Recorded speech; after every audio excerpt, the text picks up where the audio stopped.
오늘은 실습이 거의 없는 강의를 하게 될 건데, 최근에 제가 깨달은 깨달음을 중심으로 여러분에게 공개를 할게요. 제가 코로나 때문에 여러분들을 만나지 못하는 동안에 작년 3월 밀양시각장애인 복지관에서 할머니, 할아버지를 대상으로 생활지압이란 이름으로 뭐 좀 해보라 그러더라고요. 근데 침대도 없고 그런 공간에서 제가 뭘 하겠어요. 그래서 손에 대해서 대응 자료를 가르쳐 주면서 어디가 아프면 여기를 지압해 보세요 하고 가르쳐 줄 목적으로 강의를 시작했어요. 그런데 손에 대한 저의 지식은 40년쯤 전에 배웠던 수지침 지식하고 인체 파동 원리에서 들어온 손에 대한 지식이 전부예요. 근데 그걸 가지고 할머니, 할아버지들하고 생활하면서 지내다 보니까 가르치면서 배우는 게 많더라고요. 근데 이분들이 처음부터 손에 집중을 하게 만드니까 이해를 잘 못해요. 그러다가 어느 날 좋은 아이디어가 하나 떠올랐어요. 이거는 뭐냐면 대응에 대한 저 나름대로 이해와 제가 이해한 이 내용을 사람들에게 전달하기 위한 하나의 아이디어가 떠오른 거예요. 동시침법은 다른 말로 하면 대응침법이에요. 인체파동 원리도 다른 말로 하면 대응지압법이에요. 이분이 한의사도 아니고 그렇기 때문에 처음에 지압 용도로 개발한 게 인체파동 원리거든요. 그런데 저에게 어느 날 어떤 깨달음이 왔냐면, 물론 지금껏 동시침이라든지 수지침이라든지 인체파동 원리를 공부하면서 들어온, 발전하는 과정에서 들어온 지식이지만 어떤 깨달음이냐면 어느 날 환자가 왔어요. 그런데 할머니가 오셨는데 무릎이 아프다고 오셨는데 무릎 안쪽에 파스를 붙이고 왔어요. 근데 제가 어느 날부터 할머니 여기에 파스 붙이면 안 나아요. 여기에 붙이고 싶더라도 제가 가르치는 곳에 옮겨 붙이세요. 이렇게 말을 하고 있더라고요. 근데 그 말에 하나의 지식이 들어있었는데 대응 원리였어요. 동시침법에서 배운 대응 원리였어요. 그러면요, 왼쪽 무릎 안쪽 곡천 라인 쪽으로 파스를 붙이고 왔어요. 그러면 제가 그걸 어디로 옮겼을 것 같아요? 1번. 오른쪽 무릎 안쪽으로 옮겼어요. 그러면 이건 등고 대응이 되는 거예요. 그런데 이거를 왼쪽 무릎 안쪽이니까 오른쪽 팔꿈치 안쪽으로 옮겼어요. 그러면 이거는 수족 대응이 되는 거예요. 수족 대응. 수족 대응이면서 좌병 우치이면서 하병 상치가 되잖아요. 그러니까 왼쪽 무릎 안쪽에 붙어있는 파스를 오른쪽에 옮기면 등고 대응이면서 좌병 우치. 대응 원리라는 게 중요한 원리예요. 시소요법이에요. 그런데 거리가 멀면 멀수록 치료 효과가 크다는 게 대응 이론의 한 특징이에요. 그러면 좌병 우치의 원리에 따라 등고 대응을 근거로 오른쪽 무릎 안쪽에 붙였어요. 이것도 듣지만 너무 가까워. 그래서 오른쪽 주관절 쪽으로 옮겼는데 좌병 우치와 하병 상치라는 두 개의 좌표가 만나면 더 멀리 떨어진 대응 자리가 되는 거예요. 제가 이 설명을 하는 이유는 손에서 치료하는 방법을 결론적으로 인도하고 싶어서 꺼낸 이야기예요. 왜냐하면 실제로 아픈 왼쪽 무릎 안쪽에 파스 붙이려면 재료비가 많이 들어요. 그런데 똑같은 자리에 손가락에 붙이면 재료가 적게 들어요. 재료비가 적게 든다는 장점이 하나 있고, 또 하나, 손이 우리 대뇌에서 차지하는 피질 지도라는 게 있는데, 손에서 차지하는 피질 면적이 손이 다리의 6배나 된다 그래요. 전 이 기억이 좀 부정확해요. 그러니까 손 하나가 다리 6개의 면적과 맞먹는 뇌 피질 면적을 차지한다는 거예요. 손과 거의 같은 면적을 차지하는 게 혀예요. 말도 해야지, 음식도 먹어야지, 맛도 봐야지. 그러니까 혀하고 손은 비슷해요. 그런데 우리 인체의 피질 지도의 거의 80 내지 90%를 차지하는 게 어디에 다 몰려있냐면 금연부에 몰려있어요. 감각기관에 몰려있어요. 그 중에 하나가 눈이에요. 눈은 시신경과 연관된, 시각과 연관된 이 감각이 뇌에서 차지하는 면적이 39%라고 그래요. 이게 옛날에 몸이 1000양이면 눈이 900양이라는 말이 맞는 거예요. 지금 시청과 교육에 매달리는 사람들이 말이 지식과 정보가 90%가 눈으로 들어온대요. 전 별로 동의하고 싶지 않지만 책을 봐도 점자로 봐야 눈에 들어오고 그러잖아요. 어쨌든 손이 뇌에서 차지하는 가치가 다리보다 엄청 커요.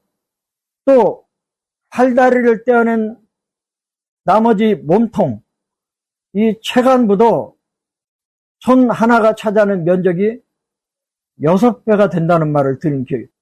이게 양방내과 교수한테 들은데 제가 100% 정확히는 않은데 그렇게 들은 것 같아요. 그러니까 몸통 6배가 손 하나, 다리 6개가 손 하나예요.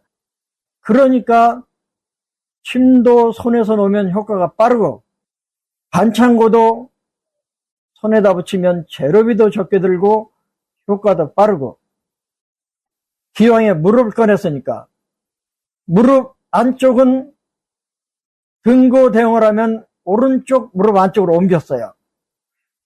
무릎 바깥쪽, 이게 대부분은 제가 지금 설명하는 거는 다리에도 6개의 경락, 팔에도 6개의 경락이 유조하는데 그렇게 세밀하게 하진 않고 전, 후, 내외로만 설명을 할게요. 그럼 무릎 앞쪽은 어디냐면 실개골 있는 쪽이에요. 무릎 앞쪽은 피부 색깔이 진한 쪽이에요. 그러면 나중에 하겠지만 손에서도 손바닥을 엎어놓고 손등에서 치료 자리를 찾아요. 무릎 바깥쪽은 족소양 담경이 지나가죠. 이 무릎 바깥쪽으로 파스를 붙이고 왔으면 오른쪽 무릎 바깥쪽으로 붙여요. 역시 피부 색깔이 진해요. 이걸 팔꿈치 관절로 옮기면 주두가 있는 피부 색깔이 진한 팔꿈치 뒤쪽으로 옮겨 붙이는 거예요.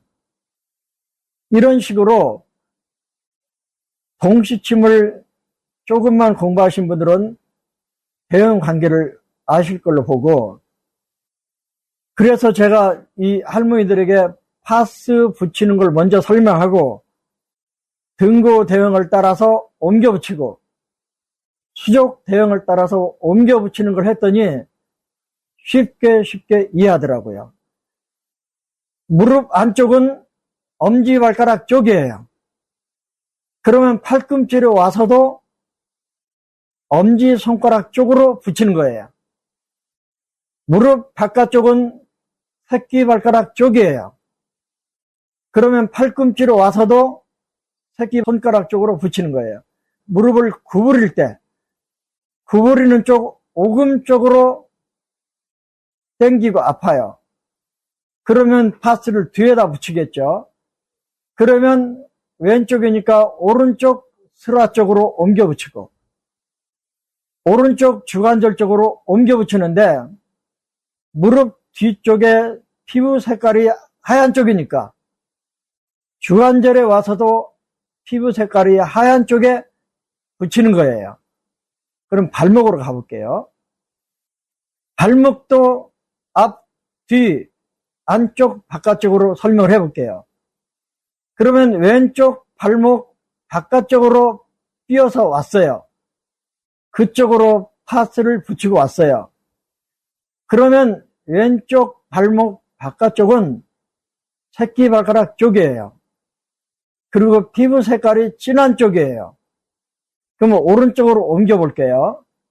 오른쪽으로 옮기는데 발목 바깥쪽, 복숭아뼈가 있는 쪽, 새끼발가락 쪽, 피부 색깔이 진한 쪽으로 옮기는 거예요.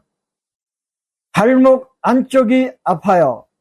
시큰거리든 욱신거리든 뛰었든 부딪혔든 병의 원인은 전혀 안 따져요. 이 대형요법의 특징이라는 게 한열 편차도 안 따지고 조습 편차도 안 따지고 원인이 담음인지 어혈인지도 안 따진다는 게 엄청난 특징이에요. 그러니까 발목 안쪽, 엄지발가락 쪽, 복숭아뼈 안쪽 복숭아뼈 쪽이 아프면 그대로 오른쪽 엄지발가락 쪽, 안쪽 복숭아 쪽으로 옮겨 붙이는 거예요. 그러면 왼쪽 발목을 오른쪽 발목에서 치료하면 등고 대응이 되잖아요. 좌병 우치가 돼요. 그런데 이걸 더 먼 대응 다리로 가니까 오른쪽 손목이 되는 거예요. 그러면 안쪽 발목이니까 엄지발가락 쪽, 그러면 손목으로 옮겨 붙일 때도 엄지, 검지 쪽으로 붙이는 거예요. 우리가 손목에다 실을 감는 게 아니고 파스를 옮겨 붙이고 있기 때문에 합곡에서 편력까지 붙이면 되는 거죠. 바깥쪽 발목이면 새끼발가락 쪽, 그러면 손목으로 옮겨올 때는 새끼손가락 쪽, 완골에서 양곡을 지나서 한 삼촌 높이까지 이렇게 길이로 붙이면 되는 거죠. 발목 앞쪽이 아파요. 발목 앞쪽은 해계혈, 중봉혈, 구어혈이 있잖아요. 그러면 이쪽은 피부 색깔이 진해요. 그러면 오른쪽 발목에 와서도 앞쪽에 붙이는 거예요. 충양에서 현종혈 높이까지 붙이면 되겠죠. 그런 식으로. 이게 손목으로 왔어요. 손목으로 와서는 발목 앞쪽이니까 2, 3, 4지 쪽이잖아요. 그러면 손목으로 와서도 2, 3, 4지 쪽, 피부 색깔이 진한 쪽, 이런 쪽으로 옮겨 붙이는 거예요. 간단하죠. 발목 뒤가 아파요. 뒤꿈치 쪽이 아파요. 그러면 여기는 피부 색깔이 하얘요. 뒤꿈치 쪽이에요. 그러면 손목으로 옮겨 붙일 때도 대릉, 신문, 태연 이런 쪽으로 옮겨 붙이는 거예요. 손목 아래에서부터 손목 위에까지 파스를 옮겨 붙이면 되는 거죠. 지금 모든 사람들이 아프면 아픈 자리에 파스를 붙이고 와요. 그러면 치료 효과가 없느냐? 있어요. 파스에는 진통 소염 효과가 있는 물질이 들어있어요. 그러니까 일단 붙이면 안 붙인 것보다 덜 아프고, 또 소염작용이 있으니까 열이 식으니까 시원하고, 이런 것들이 있지만 대응요법의 관점에서 보면 절대로 안 나서요. 작년에도 붙이고 내년에도 붙여야 돼. 이걸 치료할 목적으로 붙이려면 대응하는 자리로 옮겨 붙여야 돼. 이렇게 지금까지 설명한 거는 수족순 대응 관계를 가지고 이용을 한 거예요. 그러면 이거를 손으로 한번 옮겨 볼게요. 재료비도 적게 들고 효과도 빠르고 강력하기 때문에 손으로 옮길 거예요. 그러면 손에서 다리를 한번 볼게요. 왼쪽 새끼손가락도 다리, 오른쪽 엄지도 다리예요. 가운데 손가락 잡아보세요. 왼손 가운데 손가락. 그러면 왼손 가운데 손가락을 중심으로 네 번째, 다섯 번째 손가락은 왼쪽에 있어요. 그러면 왼쪽에 있는 손가락 두 개는 왼쪽 팔다리를 치료하는 손가락이에요. 가운데 손가락을 중심으로 엄지, 검지는 오른쪽에 있어요. 그러면 왼손 엄지, 검지는 오른쪽 팔다리를 치료할 목적으로 쓰는 손가락이에요. 이번에는 오른손 가운데 손가락 만져보세요. 오른손 가운데 손가락을 중심으로 네 번째, 다섯 번째 손가락은 오른쪽에 있어요. 그러면 오른손 네 번째, 다섯 번째 손가락은 오른쪽 팔다리를 치료하는 손가락이에요. 오른손 가운데 손가락 만져보세요. 오른손 가운데 손가락을 중심으로 엄지, 검지는 왼쪽에 있어요. 그러면 오른손의 엄지, 검지는 왼쪽 팔다리를 치료하는 거예요. 헷갈리지 말고 잠깐만 따라보세요. 왼손 네 번째, 다섯 번째 손가락을 만져보세요. 이거를 뒤집어서 손바닥이 위로 오게 해보세요. 이렇게 손바닥을 뒤집어도 네 번째, 다섯 번째는 왼쪽이에요. 왼쪽 몸이 되는 거예요. 이번에는 오른쪽 네 번째, 다섯 번째 손가락 만져보세요. 오른쪽 네 번째, 다섯 번째 손가락은 오른쪽 팔다리를 치료하는 손가락이라 그랬어요. 네 번째, 다섯 번째 손가락을 잡고 손바닥이 위로 오게 뒤집어 보세요. 그러면 네 번째, 다섯 번째 손가락이 손목에 올라올 때까지 여기는 오른쪽이 되는 거예요. 이번에는 오른쪽 엄지, 검지를 만져보세요. 오른쪽 엄지, 검지. 이 오른쪽 엄지, 검지를 만지고 손바닥이 위로 오게 뒤집어 보세요. 그러면 오른손 엄지, 검지에서 손목까지 이거는 전부 왼쪽이 되는 거예요. 엎었을 때나 뒤집었을 때나 왼쪽, 오른쪽이 똑같아요. 여기서 약간씩 헷갈리시더라고요. 가운데 손가락, 손톱 만져보세요. 여긴 두면부. 가운데 손가락 끝마디를 제껴보세요. 그러면 관절 횡문이 나오잖아요. 이게 삼경추. 이번에는 가운데 손가락을 구부려 보세요. 그러면 가운데 관절. 이게 칠경추. 거기서 주먹 진대까지 가보세요. 그러면 1, 2, 3, 4, 5, 6, 7 흉추. 이거 올라서면 8, 9, 10, 11, 12 흉추, 1, 2, 3, 4, 5 요추, 1, 2, 3, 4, 5 천추, 그 다음에 꼬리뼈.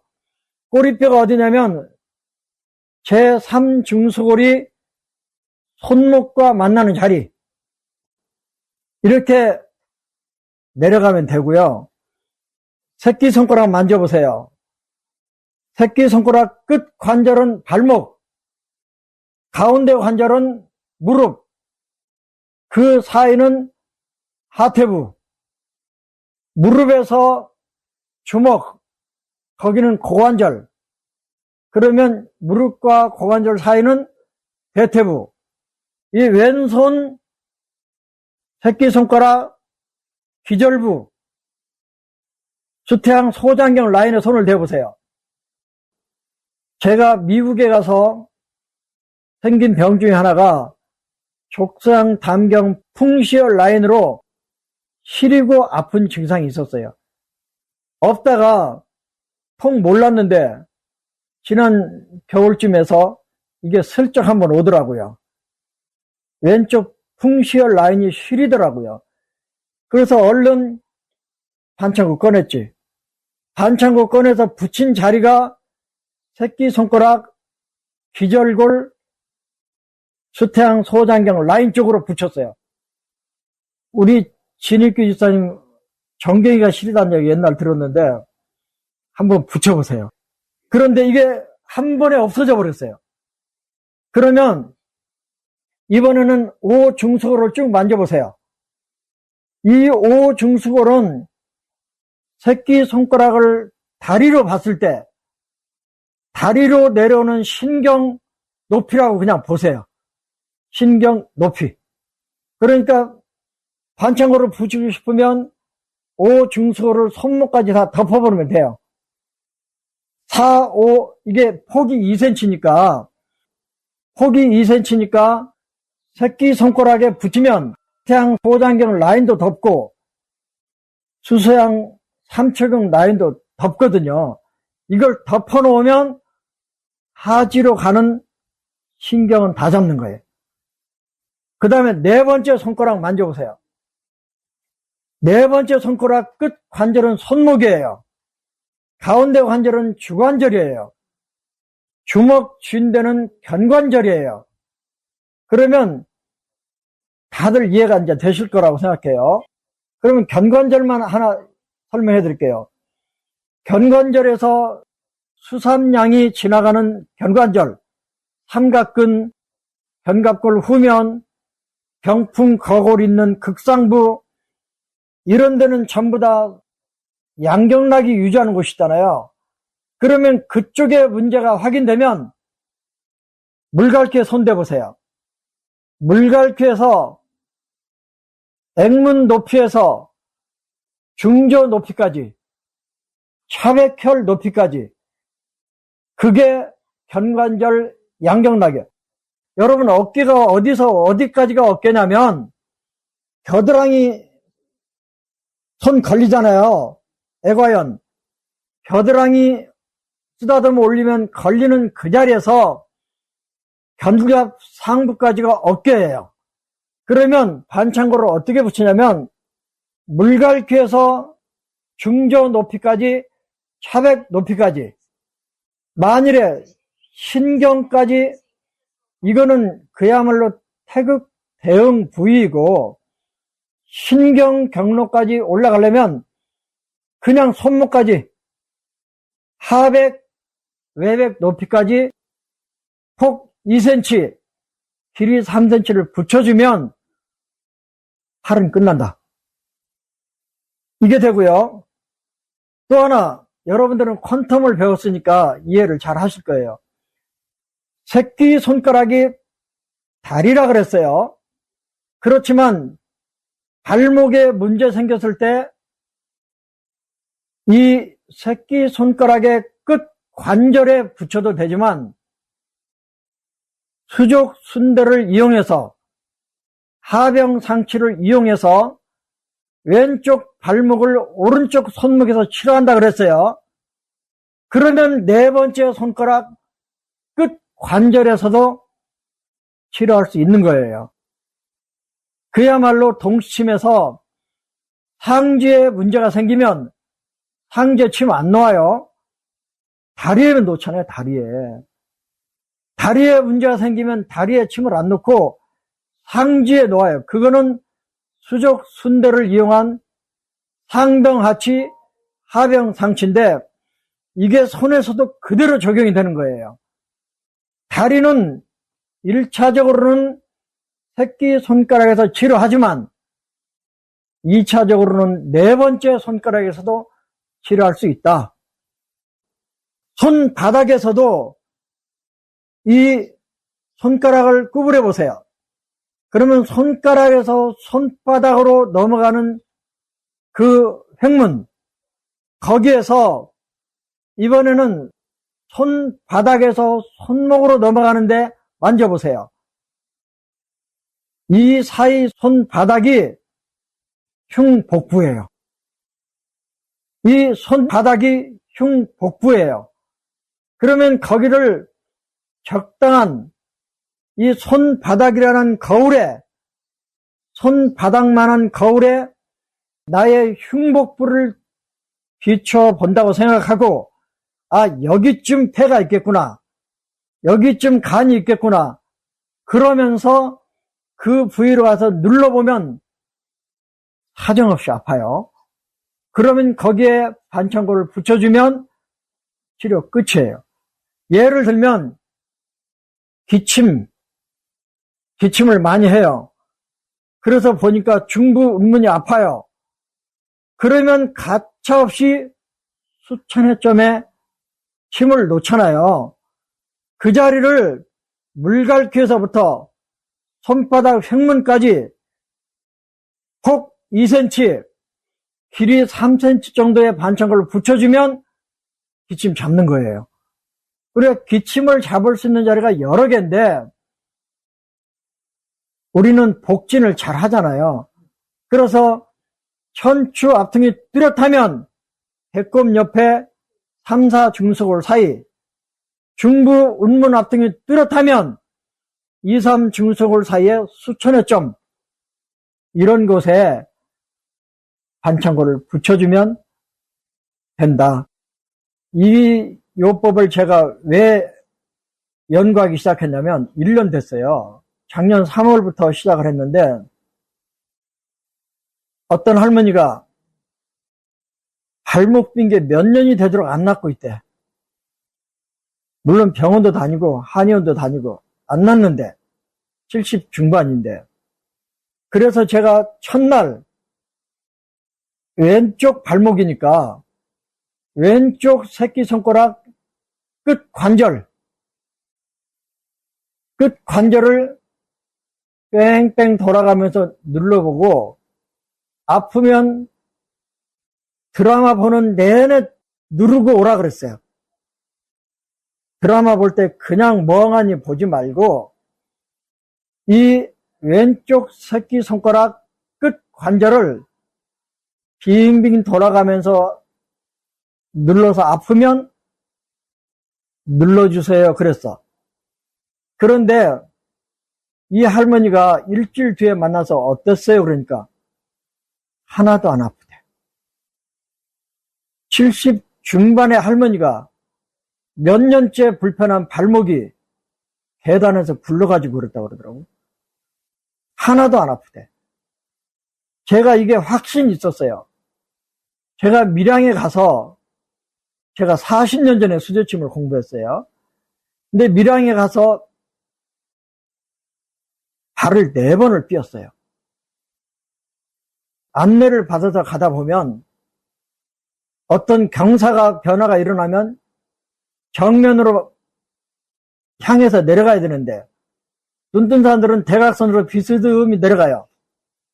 그러다가 계단에서도 삐고 산에서도 삐고 4번을 삐었는데 4번 다 어떻게 고쳤냐면 이 관절을 눌러서 고쳤어요. 심지어 산에 가다 삐었는데 앞에 가는 사람들은 지팡이 잡으라 그러고 저는 지팡이 한쪽을 잡고 따라가면서 오른쪽 발목이 비었기 때문에 왼손으로 오른쪽 새끼손가락 끝 관절을 꾹꾹 누르면서 따라갔어요. 괜찮아졌어요. 그래서 산에 갔다 와서 견들만해서 갔다 왔는데 한 2, 3일 해줬더니 완전히 좋아졌어요. 그 경험이 있었기 때문에 자신 있게 그 할머니에게도 그 처방을 가르쳐 줬는데 좋아져 버린 거예요. 근데 문제는 이 할머니가 여기 아프면 여기 눌러주세요. 저기 아프면 저기 눌러주세요. 계속 지금 지압을 가르치고 있는데 어느 날 힘이 없으니까 누르다 보니까 자기가 손에서 쥐가 난대.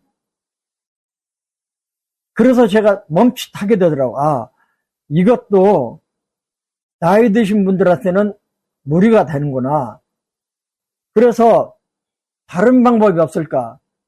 그러다가 제게 들어온 생각이, 아이디어가 대응하는 자리를 알면, 대응 부위를 알면 그 자리에 어떤 방법으로 자극을 하든 병은 낫는구나. 그래가지고 어느 날 반창고를 써보기 시작했어요.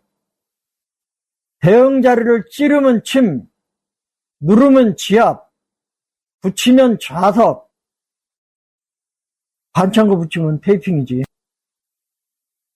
그래서 제 몸에 실험을 해보기 시작했어요. 작년 3월부터 실험을 해봤는데 한 20여 차례 실험을 해봤는데 효과가 없는 적이 한 번도 없었어요. 그래서 확신이 들어가지고, 아, 우리 안마사들에게 이 요법을 가르쳐 주면 순식간에 치료사가 될 수 있겠구나. 이런 생각이 들어요. 저는 뭐가 조금만 좋으면, 제가 안마사 출신이 돼서 그런지 그냥 안마사들한테 가르쳐 주고 싶어서 안달이 난 사람이거든요. 첫 번째 실험이 뭐냐면 왼쪽 복삼 골륜이 갑자기 시리고 아파요. 제가 70을 넘어서 보니까요, 하루도 어디선가 신호가 안 오는 날이 없어요. 어디선가 신호가 와요. 그러면 하루나 이틀 지내보다가 이게 지금 뭐 하는 거야? 그리고 이제 침을 꺼내든지 그러고 살아왔는데 이제는 반창고를 붙여보기 시작했어요. 그러니까요, 왼쪽 새끼손가락 끝 관절, 소택에서부터 중절골, 중간까지. 하여간 저는 무조건 뜯으면 폭 2cm짜리 반창고니까 가위로 자르지도 않고 손으로 찢어요. 찢어가지고 한 3cm 붙여요. 그러면 지금 바깥쪽이잖아요. 바깥쪽으로 소택 라인을 중심으로 바깥쪽에 붙였어요. 좀 믿어주시면 좋겠어요. 붙이자마자 5분, 10분도 안 돼서 시리고 아픈 게 완전 사라졌어요.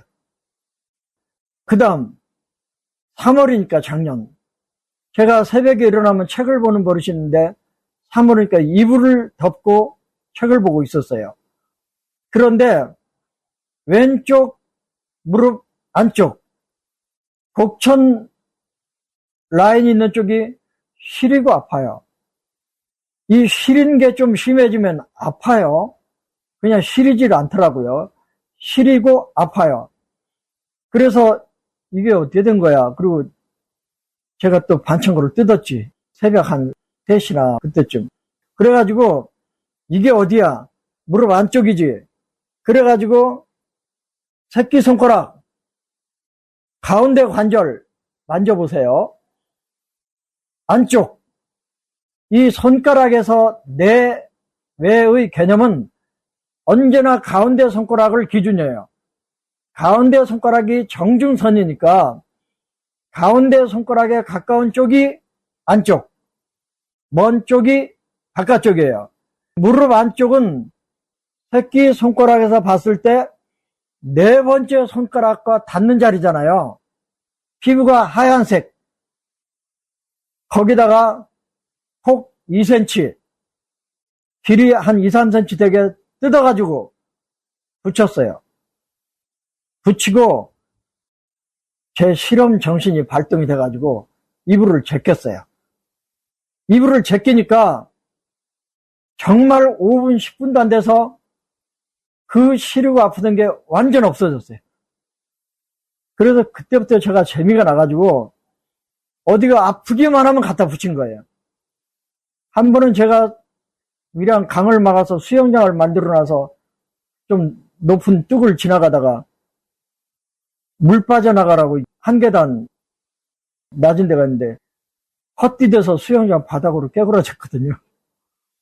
수영장 바닥으로 나뒹굴어지면서 유도의 측방 낙법 치듯이 정확히 떨어졌어요. 그 충격으로 오른쪽으로 떨어졌는데 왼쪽 목이 아프고 오른쪽 무릎하고 사타구니가 아픈 후유증이 생겼어요. 처음에는 사타구니 증상이 없었어요. 이 무릎이 아프더라고요. 그래서 또 실험을 했지. 이번엔 오른쪽 무릎이에요. 오른쪽 무릎 앞쪽 피부가 진한 쪽, 외슬한 슬개골 있는 쪽. 그래서 오른쪽 새끼손가락 가운데 관절 딱 만져보니까 손가락 구부려 보세요. 직각으로. 그러면 기절골에서 중절골 쪽으로 직각으로 꺾이잖아요. 그런데 꺾이자마자 중절골 쪽으로 내려오면 그게 내슬한 외슬한이에요. 이해되시죠? 내슬한 외슬한 거기를 만져보니까 엄청 아픈 거예요. 아, 이 자리 막 되겠다.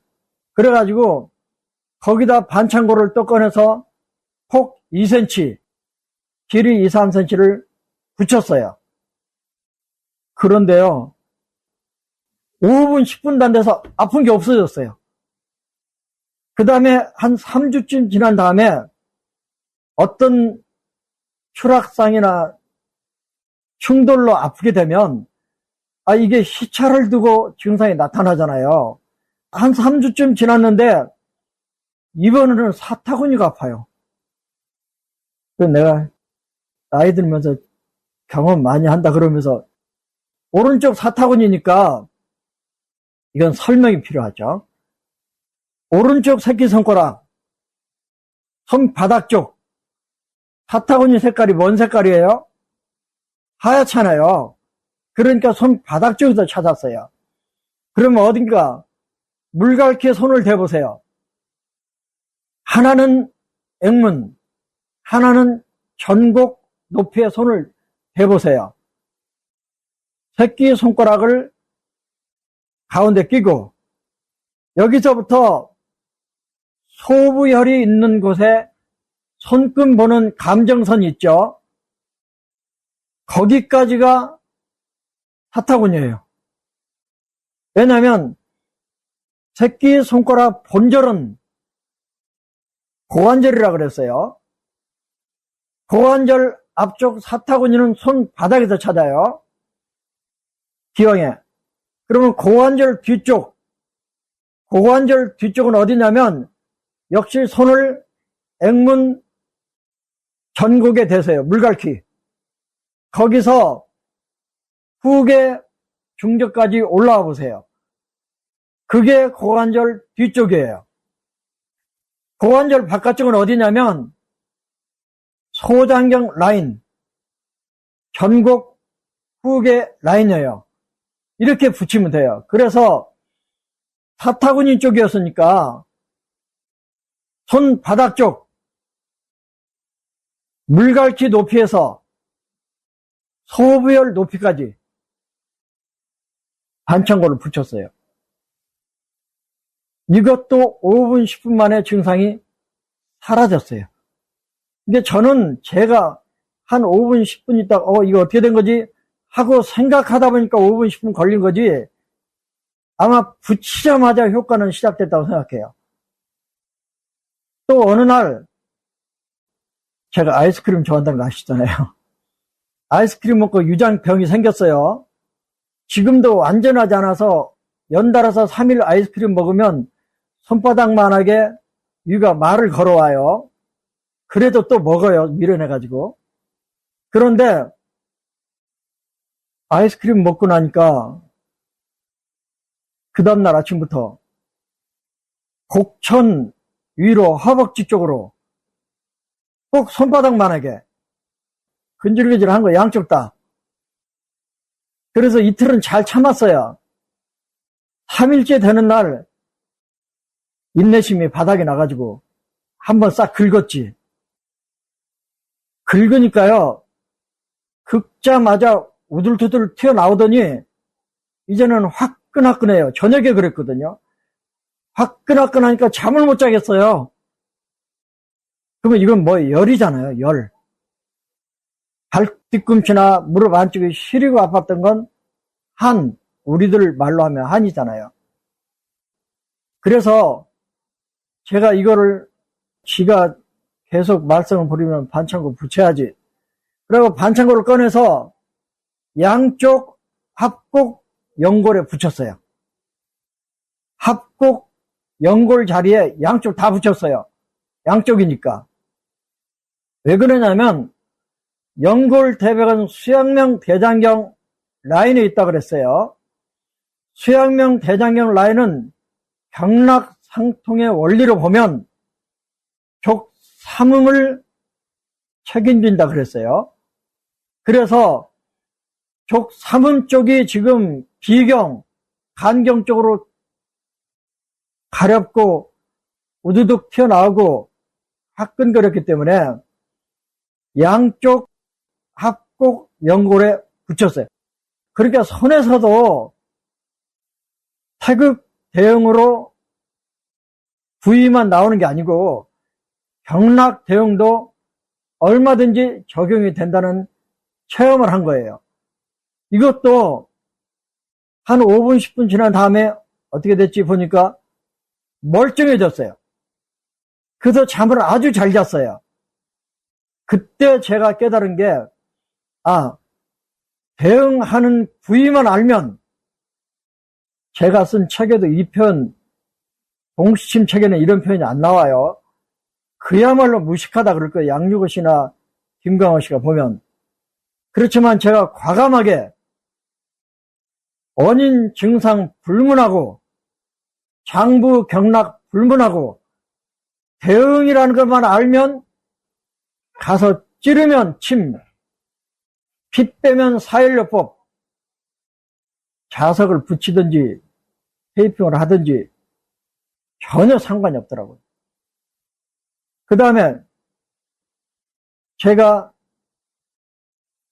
책을 집중적으로 보거나 설탕이 들어간 사탕이나 뭐 이런 걸 좀 먹으면 왼쪽 가운데 손가락 끝마디 만져보세요. 왼쪽 가운데 손가락 끝마디 손톱 아래에 있는 그 지문 그쪽이 옛날에는 심했어요. 팽팽했어요. 옛날은 아주 팽팽해지면서 열이 났어요. 근데 요즘엔 그런 증상까지는 없는데 약간씩 열감이 느껴지더라고요. 약간씩. 그래서 왼쪽 가운데 손가락 끝 맞으니까 제가 집중해서 책을 본다는 뜻은 머리를 많이 쓴다는 뜻이잖아요. 그러니까 머리 쪽으로 열이 몰리는데 가운데 손가락 끝 마디가 두면부거든요. 거기다가 반창고를 딱 감았어요. 그냥 한 바퀴 다 감았어요.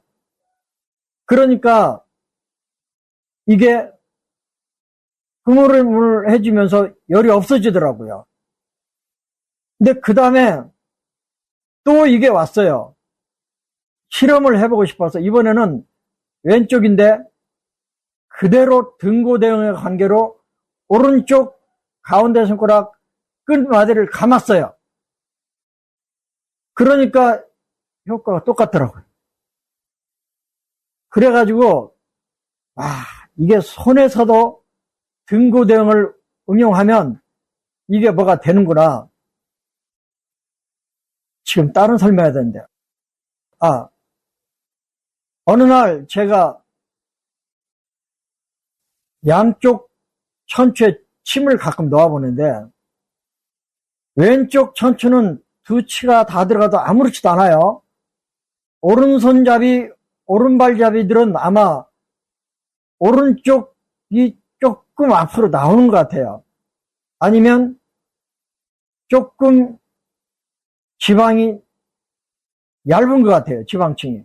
왜냐하면 제가 옛날에 안마를 생업을 하고 살 때 사람들 다리를 지압하다 보면 왼쪽 다리가 오른쪽 다리보다 시간이 더 걸려요. 항상 궁금했어요.